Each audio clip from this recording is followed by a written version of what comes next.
हरे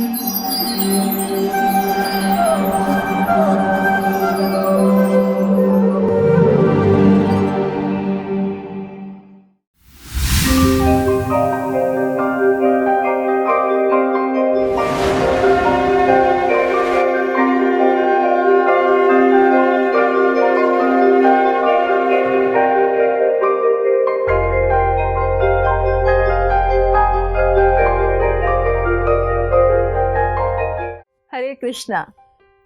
आज के कार्यक्रम में आपका हार्दिक स्वागत है। हमारे वक्ता हैं श्रीमान केशव मुरारी प्रभु जी। प्रभु जी ने दिल्ली यूनिवर्सिटी से ग्रेजुएशन की है। सन 1995 में वे अंतर्राष्ट्रीय कृष्ण भावनामृत संघ इस्कॉन के संपर्क में आए तथा सन 2004 में प्रभु जी ने इस्कॉन के संस्थापक आचार्य भक्तिवेदांत स्वामी श्रील प्रभुपाद के वरिष्ठ शिष्य परम पूज्य गोपाल कृष्ण गोस्वामी महाराज से दीक्षा प्राप्त की तथा सन 2005 में भगवान नाम का प्रचार करने हेतु उन्होंने अपना संपूर्ण जीवन समर्पित कर ब्रह्मचर्य आश्रम स्वीकार किया। प्रभु जी इस्कॉन रोहिणी के अध्यक्ष हैं और नॉर्थ इंडियन डिविजनल काउंसिल के वाइस चेयरमैन हैं। साथ ही इंडियन कॉन्टिनेंटल कमिटी ICC के सेक्रेटरी हैं और इस्कॉन इंडिया एडवाइजरी कमेटी के सदस्य भी हैं। प्रभु जी विभिन्न स्थानों पर जैसे स्कूल, कॉलेजों, ऑफिस व कॉरपोरेट्स में भगवत गीता के अनुसार एक सुखी व संतुष्ट जीवन जीने हेतु लोगों का मार्गदर्शन भी करते हैं। तो आइए श्रवण करते हैं भगवान की मधुर लीलाओं को एक अत्यंत ही समर्पित भक्त श्रीमान केशव मुरारी प्रभु जी के श्रीमुख से। धन्यवाद। हरे कृष्णा। ओम ज्ञानतिमिरान्धस्य ज्ञानञ्जनशलाकया चक्षुरुन्मिलितं येन तस्मै श्रीगुरुवे नमः। नमो विष्णुपादाय कृष्णपृष्ठाय भूतले श्रीमते भक्तिवेदान्तस्वामिनिति नामिने। नमस्ते सरस्वती देवे गौरवाणी प्रचारिणे निर्विशेष शून्यवादी पाश्चात्य देशतारिणे। जय श्री कृष्ण चैतन्य प्रभु नित्यानंद श्री अद्वैत गदाधर शिवासादि गौर भक्त वृंद। हरे कृष्णा कृष्ण कृष्ण हरे हरे, हरे राम राम राम हरे हरे। हरे कृष्णा। तो सभी का एक बार फिर से स्वागत है। हम पिछले कुछ समय से भगवान के मुख्य 10 अवतारों पर चर्चा कर रहे थे। भगवान के अवतार तो अनंत हैं, लेकिन उसमें जो मुख्य 10 अवतार जिनको जयदेव गोस्वामी ने 10 अवतार स्तोत्रम में भी लिखा है, उन अवतारों पर चर्चा कर रहे हैं, वो भी संक्षिप्त चर्चा। आज जो हम बात करेंगे अंतिम अवतार कल के अवतार के विषय में। जैसे कि हमें विदित होगा कि 4 प्रकार के युग होते हैं, सतयुग, त्रेता, द्वापर और कलयुग। मनुष्य की काल गणना के हिसाब से जो कलयुग है उसकी टोटल आयु है 4,32,000 वर्ष। अभी कलयुग को बीते हुए केवल 5,152 वर्ष हुए हैं।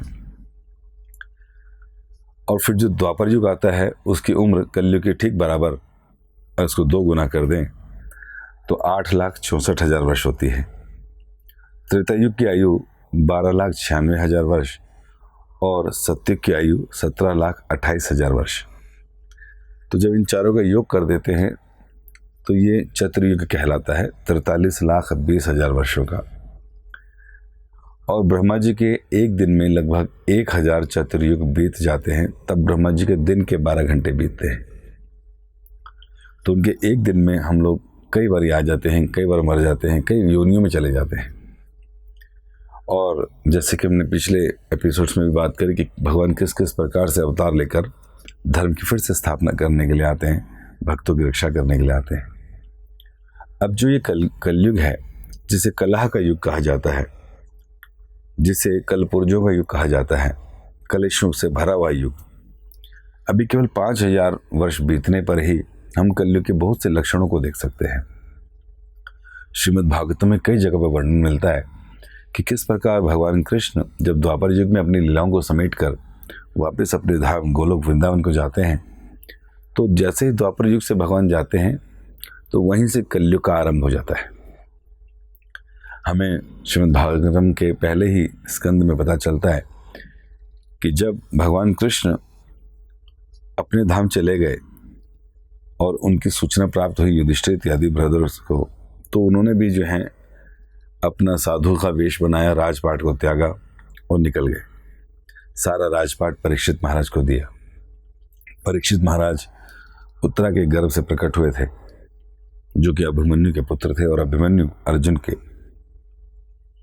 तो परीक्षित महाराज को पूरी पृथ्वी का राज्य सौंप दिया गया, और पृथ्वी के राज्य के साथ साथ ये बड़े नैतिक और धार्मिक राजा भी थे। तो जब ये एक बार भ्रमण कर रहे थे अपने राज्य में, तो इन्होंने देखा कि एक व्यक्ति जिसने राजसी वेश बनाया है, सर पर मुकुट और हाथ में तलवार है, नजदीक खड़े एक बैल को और गाय को मार रहा है। परीक्षित महाराज बहुत क्रोधित हुए उस पर कि क्यों बैल को और गाय को मारा जा रहा है। तो जैसे ही तलवार उठाई परीक्षित महाराज ने, उस असुर जैसी प्रवृत्ति के राजसी वेश धारण किए हुए कली को मारने के लिए, तो उसने बोला, मैं स्वयं कल्लिग हूं और अब मेरा ही समय है। भगवान के वापस अपने धाम जाने के बाद अब मेरा समय आ गया है, मुझे यहाँ पर रहना है। तो परीक्षित महाराज क्योंकि धार्मिक प्रवृत्ति के राजा थे, उन्होंने उसे मना किया कि तुम मेरे राज्य में इस प्रकार का अधर्म नहीं फैला सकते। तो उसने कहा कि मुझे कुछ 4 स्थान दे दीजिए जहां मैं रह सकूं, क्योंकि मेरे भी जीवन का मुझे भी जीना है। तो 4 स्थान मांगे परीक्षित महाराज से। वो थे कि जहां पर लोग मांस भक्षण करते हों मैं वहां रहूं, जहां पर मदिरा पान इत्यादि करते हों मैं वहां रहूं, जहां वैश्यवृत्ति अवैध संबंध होते हों मैं वहां रहूं, जहां झूठ या जुआ हो मैं वहां रहूं। तो अगर आप ऐसे स्थान मुझे दे देंगे तो मैं अपने को सरवाइव कर पाऊंगा। परीक्षित महाराज ने वो स्थान उसको दे दिए। यहाँ तक कि 5वां स्थान भी मांगा कि जहाँ पर स्वर्ण हो, सोना या पैसा जिसे कहते हैं, वो स्थान भी मुझे दिया जाए। परीक्षित महाराज ने इन स्थानों को कलयुग के रहने के लिए दे दिया, क्योंकि परीक्षित महाराज बड़े धार्मिक प्रवृत्ति के थे, पूरे राजपाट में चक्कर लगाते थे, सब लोगों को धर्म में लगा रखा था। इसलिए उन्हें लगा कि कलयुग के लिए इतनी सी जगह ठीक है, कहीं कोने में मर जाएगा। लेकिन कलयुग ने अपना प्रभाव दिखाना शुरू कर दिया धीरे धीरे, और फिर ऐसा दिखाया कि पहले ब्राह्मणों का पतन हुआ, जहाँ से श्रृंगी ने श्राप दिया परीक्षित महाराज को, और उसके बाद धीरे धीरे अन्य वर्ण और आश्रमों का पतन होने लगा। बताते हैं, ततश्च अनुदिनम धर्मम सत्यम शौचम क्षमा दया कालेन बलिन राजन नशति आयु बल स्मृति। श्रीमद् भागवतम के 12वें कैंटो में दूसरे अध्याय में इस प्रकार सुखदेव गोस्वामी परीक्षित महाराज को कलयुग के प्रभाव से होने वाले लक्षणों को बता रहे हैं, और कह रहे हैं कि किस प्रकार ततश्च अनुदिनम धर्मम, दिन ब दिन धर्म का रिलीजियस प्रिंसिपल्स में गिरावट आएगी, और सत्य, शौचम, क्षमा और दया, जिस पर धर्म खड़ा होता है, ये धर्म के 4 पैर हैं, तो धीरे धीरे इनको भी काट दिया जाएगा। तो हम देख सकते हैं, जैसा कि सुखदेव गोस्वामी जी ने कहा, लक्षण वैसे हर जगह आजकल प्रकट हो रहे हैं। धर्म समाप्त हो गया, सत्यम, सत्य लोगों के पास रहा नहीं। कितना झूठ बोलते हैं, बिजनेस झूठ के बगैर चल नहीं सकता, कोर्ट में सब झूठ बोल रहे हैं, हर चीज गलत दिखाई जा रही है। तो सत्य नहीं रहेगा, पवित्रता नहीं रहेगी, ना तो मन की ना शरीर की। मन से लोग एक दूसरे के प्रति ईर्ष्यालु होंगे, द्वंद्वी होंगे, कामी होंगे, क्रोधी होंगे, लोभ हमेशा मन को सताएगा। तो मन से भी पवित्र नहीं रहेंगे और बाहरी आवरण से भी क्षमाशील नहीं रहेंगे। जैसे कभी 2 लोगों में बात हो जाए तो एक दूसरे को क्षमा करके व्यक्ति शांत रह सकते हैं, लेकिन कलयुग में ऐसा नहीं होगा। कलयुग में लोग एक दूसरे से इतना ईर्ष्या रखेंगे कि कुछ किसी के कहने पर भी क्षमा नहीं करते। डिप्रेशन में जाना मंजूर है कि 25 साल उसने मुझे ऐसा कहा, 25 साल पहले उसने मेरी निंदा करी, उसने मेरा अपमान किया लोगों के सामने, तो जो है अब डिप्रेशन में जाना मंजूर है। क्रोधित रहना, दुखी रहना, अंदर से जलते रहना मंजूर है, लेकिन क्षमाशील नहीं रहेंगे। क्षमा कर देंगे और भूल जाएंगे तो व्यक्ति शांत हो सकता है, खुश रह सकता है, फॉरगिव एंड फॉरगेट। बट ऐसे लोगों के अंदर गुण नहीं। और फिर दया समाप्त हो जाएगी। दया का मतलब होता है जीवों पर दया करना, मनुष्यों पर दया करना, अपने आश्रितों पर दया करना, पशु पक्षियों पर दया करना। कलयुग के लोगों में ऐसी दया नहीं रहेगी। वो किसी को भी मारेंगे, कहीं भी काटेंगे और खा लेंगे। पशुओं को मारेंगे, जीवों को मारेंगे, मनुष्यों को भी मार देंगे, भ्रूण की हत्या करेंगे और उसको भी खाएंगे। ऐसा कलयुग में लोगों के लक्षण हो जाएंगे। तो हम देखते हैं सत्यम शौचम क्षमा दया, दिन ब दिन धार्मिक रिलीजियस प्रिंसिपल्स कम होते जा रहे हैं। फिर कह रहे हैं जैसे जैसे, हे राजन, हे परीक्षित महाराज, कलयुग और बलवान होता जाएगा ना, नक्षति नाश हो जाएगा। किसका? आयु बला स्मृति। लोगों की आयु में भी ह्रास होने लगेगा। कलयुग के प्रारंभ में लोग 100 वर्ष जिया करते थे। आज केवल 5000 साल बीतने पर ही हम देखते हैं लोगों की एवरेज एज 60 या 70 या 75 हो गई है। अलग अलग देशों में अलग है, लेकिन प्रभाव दिखाता है आयु कम होती जा रही है। नक्षत्र बला, लोगों की फिजिकल स्ट्रेंथ कम होती जा रही है। पहले के लोग बड़े बलशाली होते थे, लोग कहते थे पुराना घी खाया है, और आजकल के लोग शुद्ध गाय का देसी घी बोलकर भी नकली चीज़ खिलाते हैं। और हम देखते हैं कि शारीरिक बल नहीं लोगों में, और इन सब बलहीन लोगों में अगर कोई 150-200 किलो वेट उठा ले तो उसे ओलंपिक में गोल्ड मेडल मिल जाता है। तो हम देखते हैं बल भी खत्म होता जा रहा है, और स्मृति अर्थात याददाश्त खत्म होती जा रही है लोगों की। अब चीज़ें याद नहीं रहती, कितना रेक्टिफिकेशन लगाना पड़ता है। तो ये लक्षण जो हैं सुखदेव गोस्वामी जी ने बताना शुरू कर दिया, और कहा कलयुग में और भी ऐसी चीज़ें होंगी जैसे वित्तमेव कलो नृणाम। वित्त मतलब धन, अर्थात कलयुग में धन से ही लोगों की उत्तम रहन सहन से, उचित व्यवहार से ही इस तरह के लोगों को लक्षण माने जाएंगे कि ये बहुत धनी है।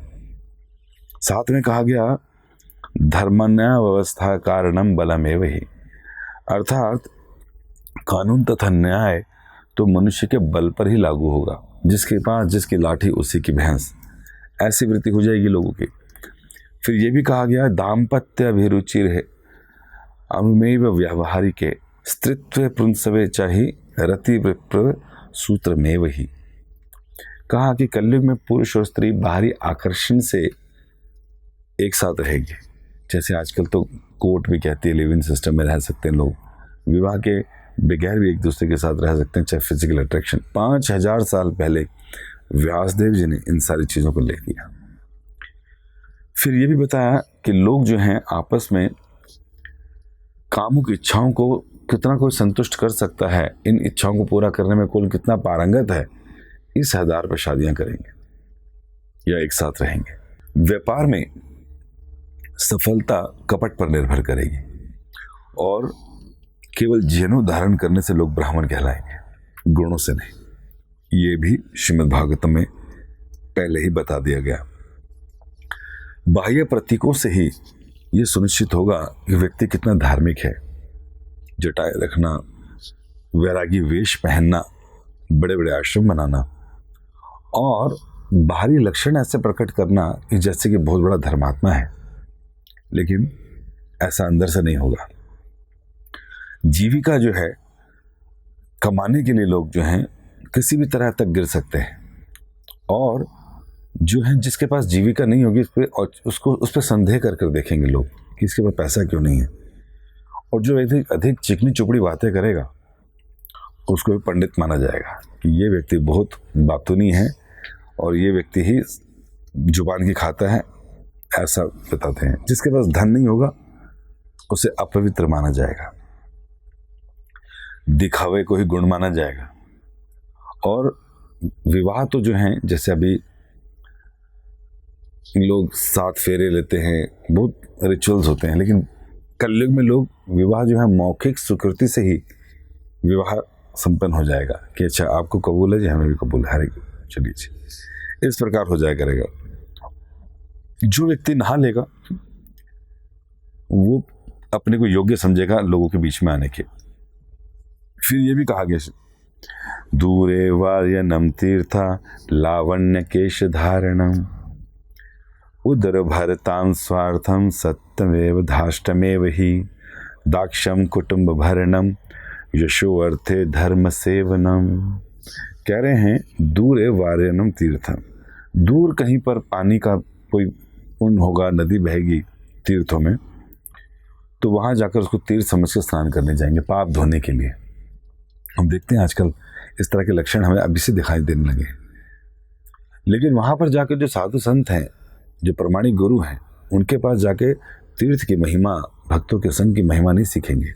वहाँ जाके डुबकियाँ लगाएंगे, पिकनिक बनाएंगे, लस्सी और पकौड़े खाएंगे, वापस आ जाएंगे। कोई मतलब नहीं धर्म से, उन्हें बस ये लगता है हमने बहुत सारे पाप किए हैं, एक डुबकी लगा के वापस आ जाए। तो ऐसा 5,000 साल पहले लिख दिया। और हम देखते हैं आजकल तीर्थों में ऐसा होता भी है। लोग केवल पिकनिक मनाने जाते हैं, या मौसम ठंडा मिलेगा, पहाड़ होंगे, अच्छा होगा, साइट सीइंग करेंगे, सेल्फियाँ खींचेंगे, बढ़िया पिकनिक बनाकर फिर वापस आ जाएंगे। इसलिए हम देखते हैं ऐसे तीर्थों में भी भूकंप आ जाते हैं, प्राकृतिक आपदाएं आती हैं, हजारों लोग मर जाते हैं। फिर लोग प्रश्न करते हैं, अरे भाई तीर्थ था, तीर्थ में ऐसा क्यों हुआ? क्योंकि जो गंदी मानसिकता के लोग हैं, जो शहरों में रह रहे हैं, सुबह से शाम तक पाप कर रहे हैं, जब ये तीर्थों में जाते हैं अपने पाप धोने के लिए, तो मानसिकता तो वही है।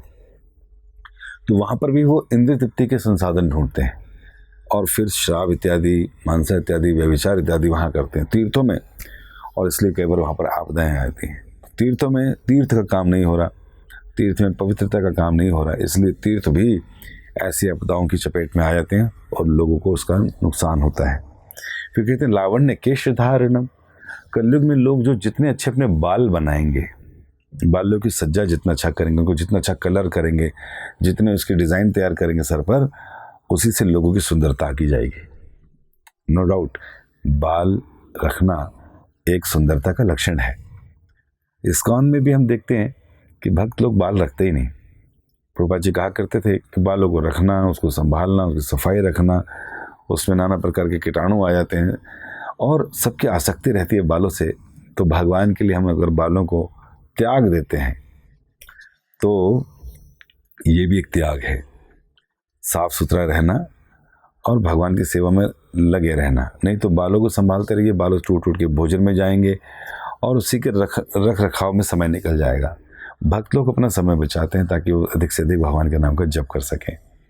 तो इस तरह से कलयुग में लोग नाना प्रकार के कलर्स करेंगे बालों पर, नाना प्रकार के उनके डिज़ाइन तैयार करेंगे और उसी से उनकी सुंदरता की जाएगी। और उदरम भरत स्वार्थम, हर एक काम के पीछे अपने उदर भरना होगा। बस मेरा पेट भर जाए, किसी तरह से मेरा जीवन यापन हो जाए, यही जीवन का लक्ष्य रह जाएगा।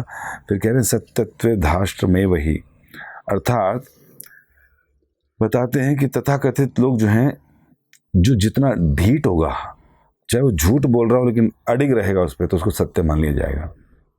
ये भी लक्षण बताए गए हैं। फिर कहते हैं दाक्षम कुटुंब भरणम, मनुष्य का केवल एक ही लक्ष्य रह जाएगा कि अपने परिवार का, अपने कुटुंब का भरण पोषण करना है। बेटा मैं तो तेरे लिए कमा रहा हूँ, मुझे टाइम नहीं मिलता एक माला भी करने का, किसके लिए कर रहा हूँ? पत्नी के लिए, बच्चों के लिए। तो इसी व्यक्ति को दक्ष माना जाएगा जो अपने कुटुंब का भरण पोषण कर दे। मैंने जी बच्चे पढ़ा दिए, मैंने उनकी शादियाँ करा दी, अब मेरे को कुछ नहीं है, अब तो यमराज ले भी जाएं। हाँ, यमराज ही ले जाएंगे। क्यों? क्योंकि कुटुंब भरना जीवन का उद्देश्य नहीं है। ये तो भगवान सबको पाल ही रहे हैं। जीवन का लक्ष्य है भक्ति करना, अपने बच्चों को, अपने आश्रितों को भगवान की भक्ति में लगाना, ये जीवन का लक्ष्य था, ना कि खाली उनके पेट में भोजन भर भर कर उनकी इंद्रिय तृप्ति में सहायता करना। फिर कह रहे हैं यशो अर्थे धर्म सेवनम, केवल यश के लिए ही धर्म का पालन किया जाएगा। मैंने इतना दान दिया, मैंने कुएं खुदवाए, मैंने प्याऊ लगवाए, मैंने वृक्ष लगवाए, मेरा नाम क्यों नहीं है? मैंने पंखा दान में दिया, पंडित जी पंखा क्यों नहीं चलाते? चल तो रहा है जी, नहीं उसको बंद करो, नाम नहीं दिखता है ना। तो नाम यश के लिए जो है लोग क्या करेंगे? धर्म का पालन करेंगे। और इस प्रकार बहुत से लक्षणों को बताते हुए सुखदेव गोस्वामी ने आगे कहा कि जनता ऐसे लोभी तथा निष्ठुर शासकों के द्वारा, क्योंकि सारे के सारे राजा पतित हो जाएंगे, वो भी इंद्रिय तृप्ति करने लगेंगे, ब्राह्मण अपने पद से गिर जाएंगे, वो भी धन की तरफ इर्द गिर्द घूमेंगे। जब वो धन की तरफ भागेंगे तो राजा कहेंगे इनको धन देने की क्या जरूरत, इनसे शिक्षा लेने की क्या जरूरत, इनकी इंस्ट्रक्शन पालन करने की क्या जरूरत, हम लोग अपना धन खुद कमाएंगे, खाएंगे, ऐश करेंगे। तो जब धन राजाओं के द्वारा, टैक्सेस के द्वारा इकट्ठा किया धन, उसको उड़ाएंगे, तो वैश्य लोग इनको धन ही नहीं देंगे, टैक्स नहीं देंगे, वो खुद बचाना देंगे, चोरी करेंगे, चार्टर्ड अकाउंटेंट्स रखेंगे। और फिर शूद्र जो हैं वो क्या करेंगे? वो देखेंगे तीनों वर्ग जो हैं अपना कार्य ठीक से नहीं कर रहे हैं, धन के इर्द गिर्द घूम रहे हैं, तो शूद्र भी इन पर आक्रमण कर करके धन लूट लेंगे। तो राजा निष्ठुर हो जाएंगे, लालची हो जाएंगे, लोभी हो जाएंगे और चोरों चोरों जैसा आचरण करेंगे कि क्या मिल जाए मुझे, और लोगों की पत्नी जो पसंद आ गई किसी की पत्नी को छीनने लग जाएंगे। तो लोग जो है अपनी रक्षा, परिवार की रक्षा करने के लिए जंगलों की तरफ, पर्वतों की तरफ भागेंगे। इतने टैक्स लगा दिए जाएंगे कि शहर में रहना को पसंद नहीं करेंगे। बुद्धिमान लोग तो अभी से इन लक्षणों को देखते हुए अपने को पहले साइड कर लेते हैं। जैसे अभी तालिबान ने अफगानिस्तान पर आक्रमण किया, वहाँ पर उनकी औरतों को छीन रहे हैं, उनका धन छीन रहे हैं। लोग जो हैं ऐसे निष्ठुर सरकार से भयभीत होकर इर्द गिर्द भाग रहे हैं, पहाड़ों में, गुफाओं में जाके शेल्टर ले रहे हैं। तो अभी तो ये एक राज्य, 2 देशों, 3 देशों में घटना घट रही है। कलयुग के ये लक्षण अभी से हमें दिखाई दे रहे हैं इर्द गिर्द, लेकिन अब सोचिए जो ये कम लक्षण दिखाई दे रहे हैं तो ये हाल है। जितनी सारी जगह होने लगेगा तो संसार का क्या हाल होगा, कोई भी यहाँ नहीं रहना चाहेगा। कह रहे हैं अकाल तथा अत्यधिक कर से सताए लोग घास फूस, पत्तियाँ, फल खाने पर मजबूर हो जाएंगे और सूखे से पीड़ित रहेंगे। बार बार आपदाएं आएंगी। पहले सुनते थे 20 साल में, 30 साल में एक बड़ा भूकंप आता था, कभी जापान में आता था, कभी अमेरिका में आता था, कभी भारत में आता था। और आजकल इनकी संख्या बढ़ गई है। साइक्लोन, सुनामी, नाम अच्छे अच्छे देते हैं, कैटरीना, रीटा, फनी। तो ऐसी बहुत से जो हैं नाना प्रकार के आपदाएं आ रही हैं, भूकंप आ रहे हैं। पहले 30 वर्षों में एक आता था, फिर 20 वर्षों में हुए, अब हर वर्ष 2, 4, 6 कहीं ना कहीं आ रहे हैं। क्यों? क्योंकि अधर्म बढ़ता जा रहा है और इस प्रकार प्राकृतिक आपदाएं हम लोगों को झेलनी पड़ रही है। त्रिशंति वर्षाणी परम आयु कलो निर्णाम। लोगों की आयु 20-30 साल रह जाएगी अधिकतम से अधिक। 20-30 साल अंत में, अभी तो 100 साल से शुरुआत हुई थी, 5000 साल में 70 एवरेज आ गई है। कलयुग के अंत तक पहुंचते पहुंचते 20-30 साल वाला व्यक्ति दादा नाना कहलाएगा कि देखो जी 9-9, 10-10 साल की लड़कियां जो गर्भवती हो जाया करेंगी। तो ये स्थिति आने वाली है कलयुग में। और जब इतनी आपदाएं, इतनी समस्याएं आने लगेंगी तो क्या होगा? भगवान अवतार लेंगे और बता रहे हैं कि कलयुग के लक्षणों में लोगों के शरीर के आकार भी छोटे हो जाएंगे, गायें बकरी के समान हो जाएगी, धार्मिक सिद्धांत नष्ट हो जाएंगे, चारों तरफ चोरी चोर रहेंगे। राजा भी इसी तरह से करेंगे, उनका पेशा ही चोरी हो जाएगा। झूठ बोलना, व्यर्थ की हिंसा करना, ये जीवन का लक्ष्य हो जाएगा। कुटुंब को भरने के लिए सब कुछ करेंगे। सामाजिक व्यवस्था खराब हो जाएगी, ना ब्राह्मण रहेंगे सही, ना क्षत्रिय, ना शूद्र, ना वैश्य, कोई अपनी ड्यूटी नहीं करेगा। इसलिए फिर दूसरे के जो है आश्रम को जो है एक्सेप्ट कर लेंगे, कोई भी किसी का कार्य करने लगेगा। भगवान गीता में कहते हैं अपने नियत कार्य में करो जिस वर्ण और आश्रम में, लेकिन नहीं, लोग छोड़ छोड़ के दूसरे के करने लगेंगे। इस प्रकार जब बहुत भारी भरकम पाप इत्यादि होने शुरू हो जाएंगे तो ऐसे समय पर बता रहे हैं भगवान कल की अवतार के रूप में आएंगे। कह रहे हैं शंभल ग्राम मुख्यस्य ब्राह्मणस्य महात्मनः भवने विष्णु यशस्सः कल की प्रादुर्भविष्यति। भविष्य में कल्कि का अवतार होगा। उनके पिता विष्णु यश, माता सुमति के यहाँ पर कहाँ होंगे? मुरादाबाद के पास शंभल ग्राम है, वहाँ पर भगवान कल के अवतार होंगे। और कल के अवतार जब होंगे तो उनके बारे में बता रहे हैं कि ब्राह्मण के स्वामी भगवान कल की अपने तेज घोड़े में, उनके घोड़े का नाम होगा देवदत्त, अपने घोड़े पर सवार होंगे और योग शिक्षा प्राप्त करेंगे बृहस्पति जी से, शस्त्र शिक्षा इत्यादि लेंगे परशुराम जी से, शिव जी की उपासना करके उनसे भी जो है काफ़ी कुछ इकट्ठा करेंगे। और उसके बाद सारी अष्ट सिद्धियाँ वगैरह इनके पास होंगी, 8 ऐश्वर्य से पूर्ण होंगे। अपने हाथों में तलवार लिए ऐसे भ्रष्ट, चोर, उचक के राजाओं का वध करेंगे। ऐसी प्रजा जब उस समय पूरी तरह से अधार्मिक होगी, लोगों को बीच में मार काट होगा, वैमनस्य होगा, ऐसे लोगों को मारते हुए चारों ओर, चारों दिशाओं में वध करते हुए चले जाएंगे अपने लोगों के साथ। और जब इन सब का वध करते जाएंगे, सारे धूर्त राजा मारे जा चुके होंगे उस समय, तो शहरों तथा कस्बों के निवासी जो हैं भगवान वासुदेव को लेपित चंदन, जो उनके शरीर पर सुंदर लेपित चंदन है, तथा अन्य प्रसादों की सुगंधी जो उनके लगी होगी, जब वायु उनके शरीर से इस सुगंधी को ले जाकर बच्चे कुछ धार्मिक प्रवृत्ति के लोगों के नासिका में प्रवेश करेंगे तो उनके हृदय निर्मल हो जाएंगे। भगवान तो सदैव विशुद्ध सत्व में रहते हैं, लेकिन ये सब लोग शुद्ध सत्व में भगवान के उस सुगंधि को लेकर, चंदन की सुगंधि को लेकर पवित्र हो जाएंगे और पवित्र होकर तुरंत आध्यात्मिक और शुद्ध हो जाएंगे। ऐसा श्रीमद् भागवत में बोला है। जब पृथ्वी पर धर्म के पालनहार भगवान कल्कि के रूप में प्रकट होंगे तो सत्युग का प्रारंभ तभी से होगा। बताते हैं उनके 2 विवाह होंगे, एक लक्ष्मी जी साक्षात होंगी और दूसरी भगवान की बहिरंगा शक्ति वैष्णवी के रूप में उनको स्वीकार करेंगे, जो आज भी तपस्या कर रही हैं, भगवान विष्णु को प्रसन्न कर रही हैं। तो भगवान उनको स्वीकार करेंगे, उनसे संतानें भी होंगी। और फिर बताते हैं कि इस प्रकार तभी से जब सारे असुरों का वध हो जाएगा, प्राणी जो हैं, कोई कह सकता है कि देखिए इस समय तो टाइम चल रहा है गन्स का, इस समय टाइम चल रहा है बड़ी बड़ी तोप का, न्यूक्लियर बॉम्ब्स का, हाइड्रोजन बॉम्ब्स का। तो ऐसे बॉम्ब्स वाली समाज में आप कह रहे हैं भगवान आएंगे सफ़ेद घोड़े पर, हाथों में तलवार लिए सबका वध करेंगे, बिजली की क्रांति जैसे आएंगे, कांति जैसे, और सबका वध कर जाएंगे। तो क्या भला इनको मारना आसान होगा? और घोड़े पे कौन आता है आजकल? जब बताया कि भगवान कल के अवतार घोड़े पर आएंगे और बिजली की चमक जिस प्रकार होती है, कितनी देर रहती है, क्षण भर, इतनी देर में सबका गर्दन काट कर निकल जाएंगे। भगवान के लिए असुरों को मारने के लिए प्लानिंग, योजना, ऐसे में कुछ नहीं चाहिए। भगवान तो बस बिजली की कांति के समान आएंगे और सबका वध कर जाएंगे, व्यक्ति सोच भी नहीं पाएगा और कर देंगे। तो इस तरह सारे असुरों को मार देंगे। और फिर कह रहे हैं तभी से जो है समाज के अंदर सत्य का प्रारंभ हो जाएगा, क्योंकि कल की जब खत्म हो रहा है, सत्य शुरू होने वाला है, उस संध्या में 2 युगों की संधि के मध्य में कल की अवतार होगा। और बताते हैं कि इस समय भी चंद्रमा, सूर्य तथा बृहस्पति, बताते हैं जैसे ये तीनों नक्षत्र इकट्ठे होंगे उस समय इन राशियों के मध्य में नक्षत्र में पुष्य नक्षत्र होगा और उस समय भगवान कल की अवतार लेंगे और कृत्य युग अर्थात सत्युग आ जाएगा। और इसके अलावा ये भी कहा गया कि भगवान जो हैं पृथ्वी को चरण कमल से अपने स्पर्श करेंगे और असुरों का दमन करेंगे।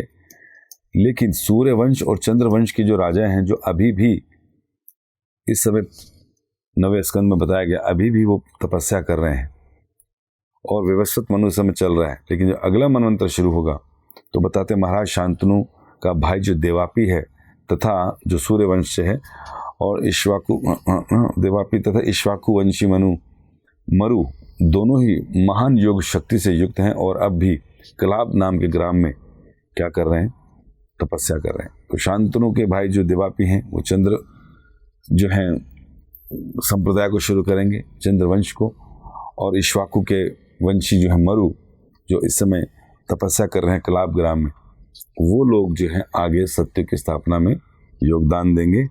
और कलयुग के अंत में ये दोनों राजा जो हैं भगवान का आदेश पाकर मानव समाज में लौट आएंगे और मनुष्य के शाश्वत धर्म की पुनः स्थापना करेंगे, जिससे वर्ण तथा आश्रम का जो विभाजन है पूर्ववत रहेगा, जैसे पहले रहा करता था।